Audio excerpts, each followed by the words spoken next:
का हम अपना लेक्चर स्टार्ट करते हैं। अच्छा जी, हमने लास्ट टाइम हम जहाँ तक पहुँच गए थे वो हमने गूगल ट्रेंड का ग्राफ भी कर लिया था, हमने प्रॉफिट मार्जिन कैलकुलेशन का काम भी कर लिया था। अब हमारा नेक्स्ट क्या चीज़ हम जिसको फोकस करेंगे, अब हम नेक्स्ट करेंगे लॉन्चिंग बजट को कैलकुलेट करना कि हमारा जब हम एक प्रोडक्ट लॉन्च करेंगे तो उसमें हमारा कितना बजट स्पेंड होगा। क्लाइंट ये चीज़ पूछता है कि आप मेरे से लॉन्च करवाना चाह रहे हैं, तो आपको क्या लगता है कि एक लॉन्च के पीछे मेरा कितना को बजट स्पेंड हो जाएगा। तो ये आपके लिए ज़रूरी होता है कि आप अपने क्लाइंट को बताएं कि sir during our first launch हमारा इतना बजट स्पेंड हो सकता है। ठीक है जी, ऑब्वियसली ऑब्वियसली मैं ये बात दोबारा बता रहा हूँ कि ये एग्जैक्ट नहीं होता। प्रॉफिट मार्जिन एग्जैक्ट होगा, ठीक है जी, लेकिन ये जो लॉन्चिंग बजट है ना, ये फुल एग्जैक्ट नहीं होता। ये आप 70% या 60% आप एक्यूरेसी के साथ ये काम कर रहे होते हैं, लेकिन ये 100% कभी भी एग्जैक्ट नहीं होता है। 100% अगर आप किसी को बताएं ना कि मैं आपको 100% एग्जैक्ट बता दूंगा कि कितना बजट लगेगा, उसके लिए शायद फिर हमें कोई 10-20 साल इसके ऊपर लगाना पड़ेगा। ये 10-20 साल का हमारा तजुर्बा हो, एक्सपीरियंस हो, फिर हम बता सकें कि आपको एक लॉन्च के पीछे या ऐसे प्रोडक्ट के पीछे इतना बजट स्पेंड होगा। अभी तक कोई भी मेरे ख्याल से 100% एक्यूरेसी के साथ इस चीज को कैलकुलेट नहीं कर सका है, क्योंकि होता ये है कि कभी कभार जो बजट होता है वो ज्यादा स्पेंड हो जाता है, वो भी गलती हमारी होती है। और कभी कभार बजट एक्सपेक्टेड बजट से बहुत कम स्पेंड होता है, वो अच्छी चीज है। ठीक है जी, ज्यादा क्यों स्पेंड होता है इसकी मैं वजह आप लोगों को बता देता हूँ, क्योंकि ये चीजें डिस्कस करेंगे तो फिर हम आगे जाएंगे।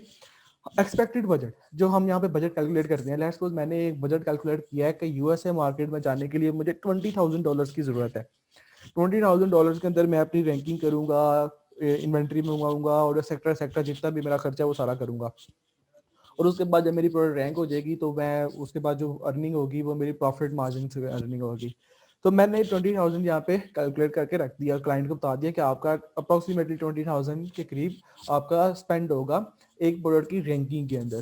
तो वो कहता है कि ठीक है 20,000 आप स्टार्ट करें, मैं आपके ऊपर इन्वेस्ट करने के लिए तैयार हूँ। और आप उसके लिए लॉन्चिंग स्टार्ट कर देते हैं, आपने प्रोडक्ट का लॉन्च स्टार्ट कर दिया। अभी होता यह है कि आपकी जो थिंकिंग होती है ना कि मैं 8 दिन के अंदर इतने गिव अवे कर दूंगा, मैं 8 दिन के अंदर इतने गिव अवे कर दूंगा, असल में वो चीज़ होती नहीं है। क्यों नहीं होती, इसकी भी वजह होती है, बहुत सारी वजह होती है, मैं वो भी बताता हूँ आपको। तो एक तो हमारा जो टारगेट होता है रैंकिंग के अंदर अपने वेलोसिटी को अचीव करने का, वो अचीव नहीं होता है हमारा 8 दिन के अंदर अंदर। वजह क्या है? एक तो वजह यह है कि हमारी जो लिस्टिंग है वो बिल्कुल नई लिस्टिंग है। ठीक है जी, हम लोग अभी नए नए आए हैं। और अमेजोन क्या करेगा, अब आप खुद बताएं कि एक सेलर बैठा हुआ है, वो तकरीबन 4 साल से बैठा हुआ है, या टॉप पेज पे जितने भी सेलर हैं मोस्टली 2-2 3-3 साल से बैठे हुए हैं। उन्होंने 2-3 साल पहले अपने लॉन्च की थी और अब वो आके टॉप में बैठे हुए हैं, वहां पे जमे हुए हैं। तो क्या एक ऐसी लिस्टिंग जो आज क्रिएट की गई है और एक वीक बाद वो टॉप में आके रैंक होने के लिए एलिजिबल है? एक तो फैक्टर थोड़ा सा ना हमारा यहाँ से हमें बैकड्रॉप आता है हमारे लिए। दूसरा बैकड्रॉप कहाँ से आता है हमारे पास? एक ये होता है कि हम लोग सोचते हैं कि हमने अपनी एक्सपेक्टेशंस के मुताबिक एक ऐसी प्रोडक्ट को हंट किया होता है जो कि बहुत ज्यादा एक मीडियम कंपटीशन वाली है। मतलब हमारी सोच में बेसिकली ना, जब हम लोग स्टार्ट करते हैं तो हमारी सोच में ये होता है कि हम लोग 8-8 9-9 गिव अवे एक दिन में इजीली कर लेंगे। हमारी सोच में ये होता है। लेकिन हकीकत में ये क्या होता है? हकीकत में ये होता है कि आप गिव अवे करने के लिए क्या मेथड यूज करते हो। आप गिव अवे करने के लिए या तो आप प्रॉक्सी मार्केटिंग टीम्स के पास जाते हो, ठीक है जी, या आप खुद ही, क्योंकि आप लोगों ने प्रॉक्सी मार्केटिंग की होती है तो आप खुद ही फेसबुक के थ्रू आप वो ना गिव अवे करने के लिए तैयार हो जाते हो कि मैं फेसबुक के ऊपर इसकी एड लगाता हूँ कि, और मैं एड के ऊपर लिख देता हूँ कि ये गिव अवे है। तो गिव अवे का वर्ड सुन के बहुत सारे लोग आएंगे मेरे पास और मेरे से प्रोडक्ट परचेज करेंगे। ऐसा होता नहीं है, ऐसा बेसिकली होता नहीं है।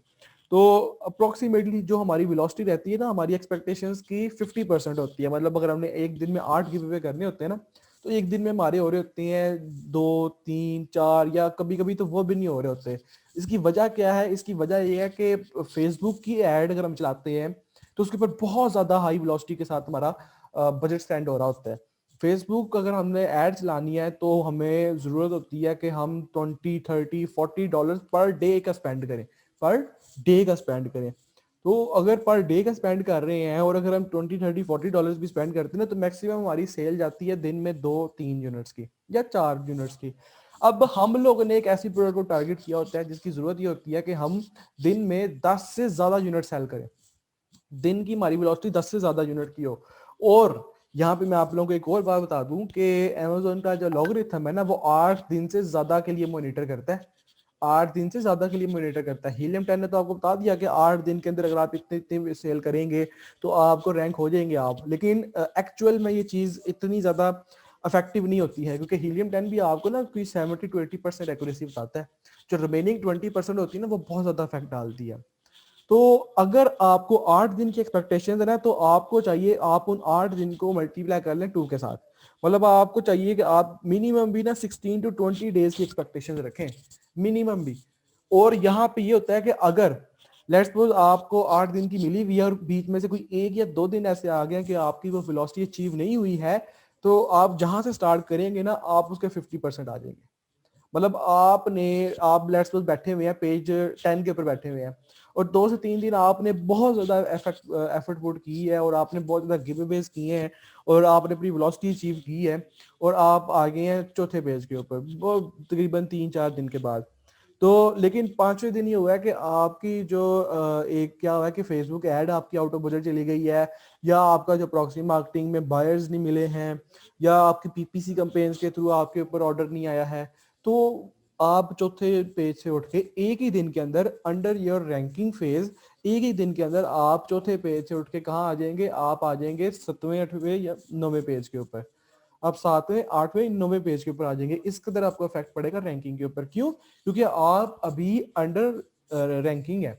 तो जो प्रोडक्ट अभी न्यू लॉन्च हुई होती है और वो अंडर रैंकिंग होती है ना, तो उसका गिरना, उसकी बीएसआर में ड्रॉप आना, उसके रैंक में ड्रॉप आना बहुत ज्यादा कॉमन चीज होती है। और ये तो सबसे ज्यादा होता ही यूएस मार्केट में यही है, ठीक है जी। तो इस चीज को हमने जहन में रखना होता है, इन चीजों को हमने जहन में रखना होता है, ठीक है जी। तो इन चीजों को देखते हुए ना हमने कभी भी as a VA, as a virtual assistant, कभी भी हम लोग फुल एक्यूरेट नहीं हो सकते अपनी रैंकिंग के बजट के अंदर, रैंकिंग बजट कैलकुलेशंस के अंदर और उसके एक्सपेंडिचर्स के अंदर। क्यों? क्योंकि एक तो एज अ न्यूबी हमें अंदाजा नहीं होता है कि एक्चुअल में अमेजोन के लॉगरिथम के अंदर क्या क्या चीजें चल रही हैं, ठीक है जी। आपको ग्रुप्स वाले बता देंगे कि ये चीजें हो रही हैं, आपको मैं बता दूंगा, आपको कोई भी बता देगा ना। लेकिन जब आप लोग जब मैं भी जब हम लोग रियल मार्केट में जाते हैं तो हमें अंदाजा होता है कि जो चीजें हमने उधर से सीखी होती हैं वो तो एक बहुत माइनर लेवल था। जब हम लोग एक्चुअल में आते हैं ना उधर, तो हमारी एक्सपेक्टेशंस का जो 50% होता है वो नहीं होता, सिर्फ 50% हमारा वर्किंग हो रही होती है उस लिहाज से, उस एल्गोरिथम के लिहाज से, लेकिन बाकी 50% तो पता नहीं लग रहा होता क्या हो रहा है क्या नहीं हो रहा, किस तरह करना है हमने। तो इन चीज़ों को देखते हुए हमने कभी भी अपने क्लाइंट के साथ या अपने जो भी है, अगर आप एज एन इन्वेस्टर भी हैं, तो हम लोग कभी भी बजट के ऊपर एक्यूरेसी नहीं शो करा सकते। तो रेकमेंडेड क्या चीज़ है? रेकमेंडेड ये है कि अगर आप लोग बजट कैलकुलेट करें, लेट्स वो $20,000 का बजट आप लोगों के पास एस्टिमेट हुआ है या आप लोगों ने कैलकुलेट किया ना, तो आपको रेकमेंडेड ये है कि आप अपने क्लाइंट को कहें कि जहन में आप 25 to 30 रखें, ठीक है जी। वजह इसकी क्या है? वजह इसकी ये है कि रैंकिंग में डिले आ जाता है। जब रैंकिंग में डिले आता है ना तो कंपेन्स के ऊपर जो एक्सपेंडिचर्स हैं, कंपेन्स के ऊपर जो बजट स्पेंड करना पड़ता है वो भी इंक्रीज हो जाता है। तो जब रैंकिंग के में इंक्रीज आता है ना, जब ड्रॉप होता है तो ड्रॉप के बाद दोबारा से अपने आप को रैंक करना पड़ता है। क्योंकि यहाँ पे ये तो नहीं ना कि मतलब अमेजोन देखेगा कि यार ये बंदा बहुत ज्यादा एफर्ट पुट कर रहा है, बहुत ज्यादा पैसे लगा रहा है, तो मैं चलो फीस भी लीला इसको उठा के टॉप में ले आऊं। नहीं, यहाँ पे ये चीज नहीं होता। अमेजोन को बिल्कुल भी इफेक्ट नहीं पड़ेगा कि एक सेलर नया आया है तो मैं उसको कोई ना कोई वेटेज दूं, ये करूं वो करूं, नहीं। अमेजोन का लॉगरिथम जो है, अमेजोन उसी लिहाज से चलता आ रहा है और चलेगा भी। और वो लॉगरिथम ये है कि आप सिर्फ उसी बंदे को टॉप में रैंक करोगे जो उस पोजीशन को एक्वायर करने के लिए एलिजिबल है, जिसकी सेल्स वेलोसिटी, रिव्यू वेलोसिटी और जिसकी एज वगैरह सारी उसे मैच करेंगे। अब आप लोग यहाँ पे पूछेंगे सर मतलब इससे तो ये चीज साबित होती है कि अगर हम लोग नए आए हैं तो पुराने जो 3-3 साल वाले बैठे हैं अगर हम उनको कम्पीट नहीं करेंगे तो कभी भी नहीं कर सकते, क्योंकि वो तो बहुत पुराने हैं। अब ये जो एज का फैक्टर है ना, एज का फैक्टर ये बीट किया जा सकता है, ये बीट किया जा सकता है। ये कोई पत्थर पे लकीर नहीं है कि अगर कोई बंदा 4 साल से बैठा हुआ है तो आप अगर एक हफ्ता हुआ है तो आप उसके ऊपर आकर रैंक नहीं हो सकते। बेसिकली जो ज्यादा फैक्ट चीज डालती है ना वो सेल्स वेलोसिटी डालती है, वो रिव्यू वेलोसिटी डालती है, ठीक है जी। इस तरह की चीजें डालती हैं, ना कि मतलब जो एज का फैक्टर है। ऑब्वियसली एज का फैक्टर का अफेक्ट होता है, मैं ये नहीं कहूंगा कि बिल्कुल भी नहीं होता है, लेकिन उसको बीट किया जा सकता है। ठीक है जी। तो इन चीजों को देखते हुए हम लोग अपनी बजट कैलकुलेशन के अंदर 100% एक्यूरेसी शो नहीं करवा सकते हैं। हाँ, हम लोग 70 to 80% एक्यूरेसी हमारी होती है, और इसी जो रिमेनिंग जो 20% एक्यूरेसी जो रह जाती है ना हमसे, उसको कवर करने के लिए हमारा हमारा क्या स्टेप होना चाहिए, हमारे जहन में क्या प्रोसीजर होना चाहिए कि हम अपने क्लाइंट को कहें कि लगना तो इसके ऊपर यही है, लेकिन सेफ साइड पे रहते हुए आप इसको कोई 5% या 10% बजट इंक्रीज कर लें। मतलब अगर हमने 20 कैलकुलेट किया है तो आपके पास 25-26 होना चाहिए। ठीक है जी। ये इसी तरह की चीज है कि मतलब अगर आपकी फिजिकल बिजनेस स्टार्ट करते हैं, तो आप अगर 10 लाख रुपए आगे इन्वेस्ट करते हैं, तो आपके पास पीछे 10 लाख रुपए होना चाहिए, ताकि आप उस बिजनेस को सपोर्ट कर सकें। तो उसी चीज को हम लोग यहाँ पे भी अप्लाई करते हैं। ठीक है। तो होपफुली आप लोगों को इस चीज की अंडरस्टैंडिंग हो जाएगी। यहाँ पे हम क्या करेंगे, यहाँ पे हम लोग लॉन्चिंग बजट या हम लोग अपना रैंकिंग बजट कैलकुलेट करेंगे, क्योंकि रैंकिंग ही लॉन्चिंग का नाम है। अच्छा जी, बजट में सबसे पहले क्या चीजें हैं, कौन कौन से फैक्टर्स हैं जो हम लोग देखते हैं या जो हमने अपने क्लाइंट को बताना है। सबसे पहले तो रैंकिंग बजट, ऑब्वियसली रैंकिंग किस तरह की जाती है, रैंकिंग के लिए सबसे ज्यादा जरूरी है हमारे गिव अवेज। ठीक है जी। हमने अपने क्लाइंट को बताना है कि एक जो प्रोडक्ट हमने हमने लॉन्च करनी है उसके ऊपर कितने गिव अवेज होंगे। ठीक है जी। ये चीज जरूरी है, ये चीज जरूरी है। गिव अवेज के बगैर हमारा रैंक होना बहुत ज्यादा मुश्किल हो जाता है। गिव अवेज, अब ऑब्वियसली मैं ये नहीं कहूंगा कि अमेजोन की नज़रों में लीगल है, अमेजोन की नज़रों में इलीगल है। ठीक है जी। क्योंकि अमेजोन कभी भी अलाउ नहीं करता कि आप किसी बायर को कहें कि वो आपकी प्रोडक्ट आके परचेज करे। स्पॉन्सर्डनेस नहीं होनी चाहिए परचेजिंग के अंदर, ये चीज़ होनी चाहिए। आप लोगों ने इस चीज़ को जहन में रखना है। तो सीपीआर गिव अवेज कितने होने चाहिए, क्या होंगे, ये प्रोडक्ट टू प्रोडक्ट वेरी करती है ये चीज़। अब सीपीआर गिव अवेज के मेथड्स कौन से हैं, किन किन मेथड्स को हम लोग फॉलो करेंगे अपने गिव अवेज करने में। सबसे पहला मेथड, जो सबसे पहला और सबसे ज्यादा फास्ट मेथड क्या होता है, वो ऑब्वियसली प्रॉक्सी मार्केटिंग के थ्रू होता है। ऑब्वियसली प्रॉक्सी मार्केटिंग के थ्रू होता है ना। तो सबसे पहला मेथड हमारा प्रॉक्सी मार्केटिंग के थ्रू होगा। अब प्रॉक्सी मार्केटिंग में क्या क्या चीजें होती हैं, प्रॉक्सी मार्केटिंग में क्या क्या चीजें होती हैं। प्रॉक्सी मार्केटिंग में सबसे पहले हमारी पीएमएम फीस, जो हमारा पीएमएम होगा वो भी तो फीस लेता है हमसे कि नहीं लेता। पीएमएम हर सेलर से फीस लेता है एक या दो लीड्स के ऊपर। लीड्स किसे कहते हैं, एक या दो ऑर्डर लाने के पीछे। ठीक है जी। पीएमएम कहता है कि मैं आपकी एक प्रोडक्ट के ऊपर दिन में इतनी लीड्स लेके आ सकता हूँ अपने पीएम्स के थ्रू। तो एक लीड के पीछे वो आपसे तकरीबन कोई 4 से 5 या 8 डॉलर्स लेता है। तो वो चीज आपने ध्यान में रखनी है, पीएमएम फीस। दूसरा, रिफंड, जो आपने अपने बायर को रिफंड करना है। ठीक है जी, उस चीज को भी ध्यान में रखना है आपने कि क्या रिफंड, कितना रिफंड होगा। अब refund obviously product to product vary करता है। रिफंड क्या होगा, अभी हम लोग प्रॉक्सी मार्केटिंग का मॉड्यूल डिस्कस कर रहे हैं। ठीक है जी। रिफंड करना है बायर को, फिर उसके बाद उसकी पेपॉल फीस,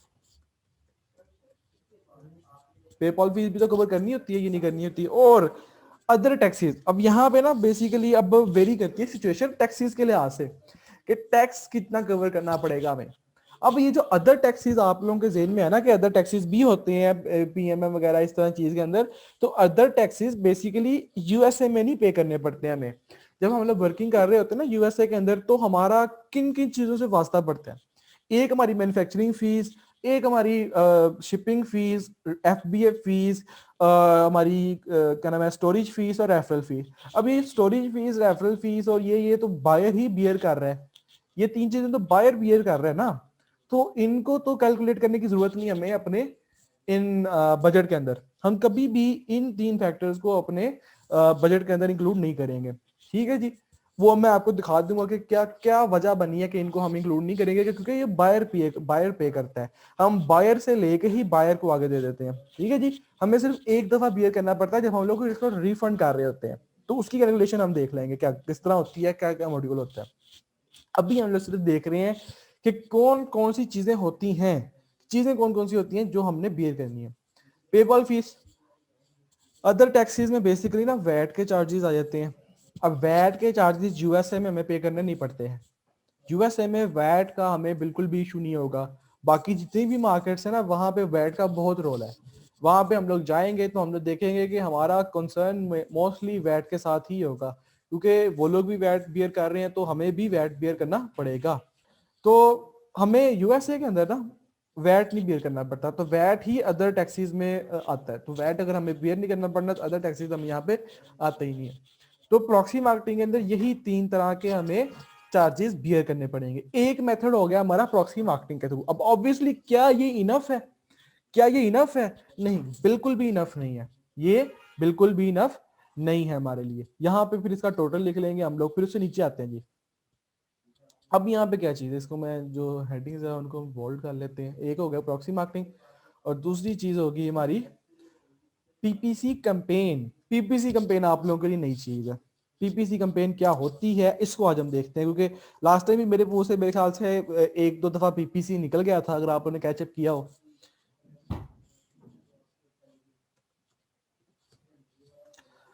अच्छा जी, पीपीसी कैंपेन के बारे में स्टडी करते हैं थोड़ा सा, मतलब किस तरह क्रिएट की जाती है, क्या चीज होती है इसको देखेंगे। सिर्फ क्या चीज होती है, क्रिएट किस तरह की जाती है वो हम बाद में चल के देखेंगे। अभी हमारा क्रिएट करने वाला काम नहीं आया है, अभी सिर्फ हमारा देखना है कि होती क्या है। आप लोगों ने ना एक चीज देखी होगी, श्योरली देखी होगी, मैं इस बात का जरूर कह दूं कि आप लोगों ने देखी जरूर होगी, स्पॉन्सर्ड का टैग देखा होगा।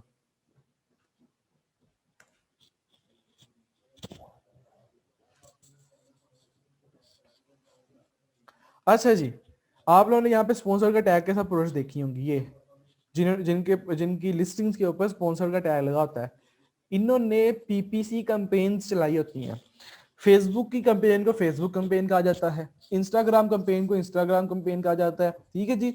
इसी तरह amazon के ऊपर स्पॉन्सर्डनेस के लिए, amazon के ऊपर अपनी प्रोडक्ट को प्रमोट करने के लिए जो कैंपेन चलाई जाती है, जो एडवर्टाइजमेंट चलाई जाती है ना, बेसिकली जो एडवर्टाइजमेंट चलाई जाती है उसको कहते हैं PPC campaign. PPC stand for PPC stand for PPC stand for पे पर क्लिक। पीपीसी स्टैंड फॉर पे पर क्लिक। पे पर क्लिक का क्या मेथोडोलॉजी है? पे पर क्लिक की मेथोडोलॉजी ये है कि आप जब नए नए सेलर होते हैं ना, जब आप लोग ऐसे न्यू न्यू आते हैं, नई नई लिस्टिंग्स होती हैं, जिस तरह इन लोगों की नई नई लिस्टिंग्स हैं अभी, तो आप लोग amazon के खिलाफ जाना नहीं चाहते। आप कहते हैं कि नहीं यार, मैं amazon के लॉगरिथम के साथ नहीं छेड़छाड़ कर सकता, मैं नई प्रॉक्सी मार्केटिंग के थ्रू ऑर्डर लाना चाहता ताकि मेरी जो लिस्टिंग है वो बैन ना हो, ना मेरा अकाउंट बैन करे amazon। ठीक है जी। तो आप कहते हैं कि मैं amazon के लीगल तरीके को इस्तेमाल करना चाहता हूँ। amazon का लीगल तरीका प्रोडक्ट को रैंक करने के लिए क्या है? वो ये पीपीसी कैंपेन है, ये पेपर क्लिक कैंपेन है। इसके अंदर क्या होता है? इसके अंदर आप पे करते हैं अमेजोन को, इसके अंदर आप अमेजोन को पे करते हैं, ठीक है जी, और एक कैंपेन स्टार्ट कर देते हैं। अमेजोन क्या करते हैं, अमेजोन आपकी लिस्टिंग ना लास्ट पेजेस से उठा के टॉप पेजेस पे ले आता है, जिस तरह इन लोगों की लेके आया हुआ है। टॉप पेजेस पे लाने के बाद ना वो आपकी लिस्टिंग के ऊपर स्पॉन्सर का टैग शो करा देता है कि ये स्पॉन्सर्ड ऐड है, ये स्पॉन्सर्ड ऐड है ये, ठीक है जी। अब कोई भी बायर आता है ना, अब यहाँ पे देखे ना कितनी बड़ी नीश है, कितना हाई सर्च वॉल्यूम है इसका। तो कोई भी बायर आएगा ना, वो इन लिस्टिंग्स को देखेगा और वो उसको नहीं पता कि ये स्पॉन्सर्ड है, जो भी है, ठीक है, वो ऑर्गेनिक बायर है मेरी तरह का। तो वो इसको क्लिक करेगा ना, जब एक क्लिक करेगा तो पीछे से हर एक क्लिक के ऊपर जो इसने बजट रखा हुआ है वो अमेजोन काट लेगा। मतलब लेट्स सपोज ये बंदा कहता है कि मेरी लिस्टिंग आप टॉप में शो कराओ, ठीक है जी, और मैं इतने डॉलर हर क्लिक के ऊपर अमेजोन का दूंगा। मतलब लेट्स सपोज मैं $0.7 हर क्लिक के ऊपर अमेजोन को दूंगा। तो कब जब भी कोई बायर आएगा और इसकी लिस्टिंग को क्लिक करेगा ना, जिस तरह मैंने अभी किया है, तो इसको 0.7 चार्ज हो जाएगा। वो चार्ज कौन करेगा? वो अमेजोन करेगा, और वो कहां से काटेगा? इसके अकाउंट से काटेगा, ठीक है जी। अब ये जो बजट होता है ना, ये डिफरेंस भी होता है। अब ये भी कह सकता है कि हर क्लिक के ऊपर मुझे $1 मेरे ऊपर चार्ज करो, हर क्लिक के ऊपर मेरे से $2 चार्ज करो। वो डिफरेंट चेंज होता रहता है, वो प्रोडक्ट की डिमांड के ऊपर, प्रोडक्ट के कंपटीशन के ऊपर चेंज होता रहता है, ठीक है जी। अब जिस तरह की बिडिंग होगी ना, जितनी ज्यादा बिडिंग होगी, मतलब आप जितना ज्यादा बजट का होगा कि एक क्लिक के ऊपर मेरे जितने ज्यादा पैसे कटवाओगे आप अमेजोन के थ्रू, तो उतना ही ऊपर आपकी लिस्टिंग नजर आएगी। अब ये देखें ना, स्पॉन्सर्ड की कैंपेन यहाँ पे भी आपको नजर आ रही है, और नीचे भी बहुत सारी नजर आती होंगी आपको, नीचे भी देख लेते हैं। ये देखें इन तीनों ने भी चलाई हुई है।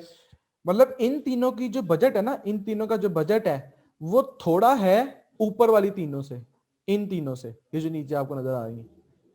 तो ये बजट वेरी करता है। इसको हम लोग जब पीपीसी कैंपेन्स को इंडिविजुअली स्टडी कर रहे होंगे फ्यूचर में, तो हम तब हम देखेंगे। अभी सिर्फ आप लोग ये समझ लें कि पीपीसी कैंपेन कहते हैं पे पर क्लिक को, ठीक है जी, जो अमेजोन की लीगल कैंपेन्स होती हैं और जो प्रोडक्ट की रैंकिंग के लिए चलाई जाती हैं, ठीक है जी। और ये बेसिकली क्या करती हैं, आपकी लिस्टिंग को पिछले पेजेस से उठा के ना स्पॉन्सर्ड के टैग के साथ, स्पॉन्सर्ड के टैग के साथ पिछले पेजेस से उठा के आपकी प्रोडक्ट को अगले पेजेस पे ले आती है। तो जिस तरह की बिडिंग होगी, जिस तरह का आप बजट स्पेंड करेंगे ना, उसी तरह आपकी प्रोडक्ट ऊपर ऊपर नजर आती रहेगी। असल में ये लिस्टिंग्स क्या पता आखिरी पेज पे हो, ऑर्गेनिक रैंक क्या पता इनका आखिरी पेजेस पे हो, लेकिन स्पॉन्सर्ड जो इनका रैंक है ना वो फर्स्ट पेज पे है। ठीक है, इस चीज को आप लोगों ने जहन में रखना है कि असल रैंक क्या पता इनका लास्ट पेज में हो, लेकिन स्पॉन्सर्ड रैंक, ये स्पॉन्सर्ड रैंक जो है इनका वो फर्स्ट पेज पे है। तो अब आप लोगों को मेरे ख्याल से थोड़ी सी अंडरस्टैंडिंग हो रही होगी कि जब आप लोग एक्सरे करते थे हीलियम 10 के ऊपर, या आप लोग जब रिवर्स सेंसिंग करते थे, तो आपको वो स्पॉन्सर्ड कीवर्ड्स दिखाता था, आपको ऑर्गेनिक कीवर्ड्स भी दिखाता था, और आपको अमेजोन चॉइस वाले कीवर्ड्स भी दिखाता था। स्पॉन्सर्ड कीवर्ड्स वो कीवर्ड्स होते हैं जिनके ऊपर सबसे ज्यादा कैंपेन्स चलती हैं अमेजोन के ऊपर। ऑर्गेनिक कीवर्ड्स वो होते हैं जिनके अंदर सबसे ज्यादा ऑर्गेनिक रैंक मिल जाता है। और अमेजोन चॉइस वाले वो कीवर्ड जिनके ऊपर सेल सबसे ज्यादा आती है, जिनके ऊपर कन्वर्जन सबसे ज्यादा होती है। क्योंकि रैंकिंग में एक चीज और डिपेंड करती है कि आपके ऊपर कन्वर्जन कितनी है। लेट्स सपोज 10 लोग आपकी प्रोडक्ट पे आते हैं, तो 10 में से कितने लोग, कितने परसेंट लोग आपकी प्रोडक्ट को परचेज कर रहे हैं। अगर तो 70-80% या 90% आपके लोग आपकी प्रोडक्ट को परचेज करते हैं, तो इसका मतलब आपकी कन्वर्जन अच्छी है। लेकिन अगर 40%, 30% या 20% लोग ही आपकी प्रोडक्ट को परचेज करते हैं, इसका मतलब आपकी कन्वर्जन बुरी है। कन्वर्जन भी अफेक्ट डालती है हमारी प्रोडक्ट की रैंकिंग के ऊपर, और मैंने चीज आप लोगों को बताई हुई है। तो ये होती है हमारी पीपीसी कैंपेन। अब पीपीसी कैंपेन भी हम बजट स्पेंड करते हैं, पीपीसी कैंपेन के ऊपर भी, पीपीसी कैंपेन का भी बहुत ज्यादा रोल होता है हमारी रैंकिंग के लिए, ठीक है जी। अब पीपीसी कैंपेन दो तरह की होती है, पीपीसी कैंपेन दो तरह की होती है। एक होती है ऑटो कैंपेन,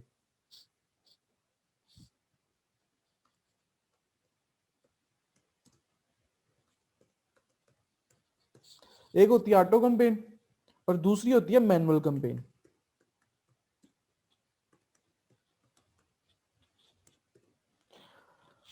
दो टाइप्स हैं पीपीसी कैंपेन्स की, ठीक है जी। डीपली स्टडी नहीं करेंगे, सिर्फ देख लेते हैं होती क्या है। डीपली स्टडी जब हम इसके ऊपर जाएंगे तब करेंगे। ऑटो कैंपेन क्या होती है? ऑटो कैंपेन वो कैंपेन होती है जिसमें आप Amazon को स्पेसिफिक नहीं करते कि इस कीवर्ड के ऊपर मेरी कैंपेन चलाई जाए। ऑटो कैंपेन वो कैंपेन होती है जिसके ऊपर आप Amazon को स्पेसिफाई नहीं करते कि मेरी कैंपेन या मेरी जो लिस्टिंग की एडवर्टाइजमेंट है वो इस कीवर्ड के ऊपर चलाई जाए या इस नीश के ऊपर चलाई जाए।